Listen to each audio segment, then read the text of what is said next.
আসসালামু আলাইকুম সম্মানিত ভিউয়ার। নির্বাচন যত ঘনিয়ে আসছে ততই আমরা সেই সেনাবাহিনীর দিকে আমরা সারা দেশের মানুষ তাকিয়ে আছে। কেন তাকিয়ে আছে? কারণ আজ থেকে প্রায় ২০০৭ সাল অর্থাৎ প্রায় ১৮ বছর আগে। এই ১৮ বছর আগে সেনাবাহিনীর যে কর্মটা দীর্ঘ ২ বছর এইবার মানে গত যে ২০০৭ সাল এবং ৮ সাল প্রায় ২ বছর, ঠিক এই ১৮ বছর আগে এবং ১৮ বছর পরে ২ বছর সেনাবাহিনী বাংলাদেশের জননিরাপত্তা দিয়েছে। তো সেনাবাহিনী নির্বাচনে এইবার সুষ্ঠু নির্বাচনের জন্য মাঠে থাকবে।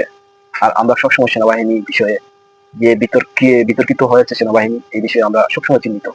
ধরেন ২০০৭ সালে যখন সেনাবাহিনী প্রধান মইনু আহমেদ, উনি একদম ভারতের ইশারায়, ভারতের ওই সময়কার রাষ্ট্রপতি প্রণব মুখার্জি, তার ইশারায় বাংলাদেশের নির্বাচনকে কারচুপি বা ইঞ্জিনিয়ারিং এর মাধ্যমে খুনি হাসিনাকে ক্ষমতায় এনেছিল। এই খুনি হাসিনা যখন ক্ষমতায় এসেছে, তখন এই নির্বাচনকে বা বাংলাদেশের জনগণের যে আশা আকাঙ্ক্ষা, এই নির্বাচনকে বিতর্কিত করেছে তিনটি নির্বাচন। আর এর অন্যতম একটি শক্তির সহায়ক ছিল সেনাবাহিনী।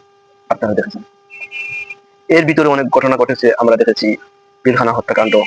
এই হত্যাকাণ্ডের সেনাবাহিনী, সেনা সদস্য সহ বিডিআর এ প্রায় ৫৬ জন লোককে হত্যা করেছিল। তখন সেনাবাহিনী টার্গেট অ্যাটাকে যায়নি, কারণ ওই দিক থেকে আমাদের ভারতের ইশারা ছিল।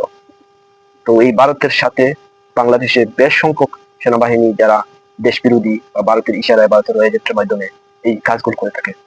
এটা স্পষ্ট হয়েছে ২০০৭ সালে। আমরা দেখেছি কিভাবে ইঞ্জিনিয়ারিং এর মাধ্যমে খুনি হাসিনাকে ক্ষমতায় এনেছিল।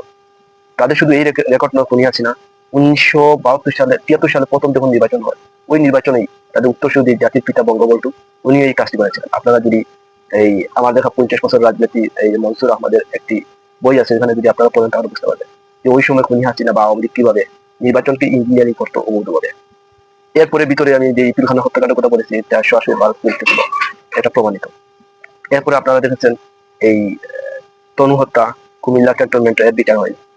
এরপর ভারতের র এজেন্টের, পুলিশের ভিতরে র এজেন্ট সম্ভবত প্রদীপ সরাসরি গুলি করেছিল মেজর সিনহাকে। এটার কোনো তদন্তের মাধ্যমে কোনো সুষ্ঠু বিচার হয়নি।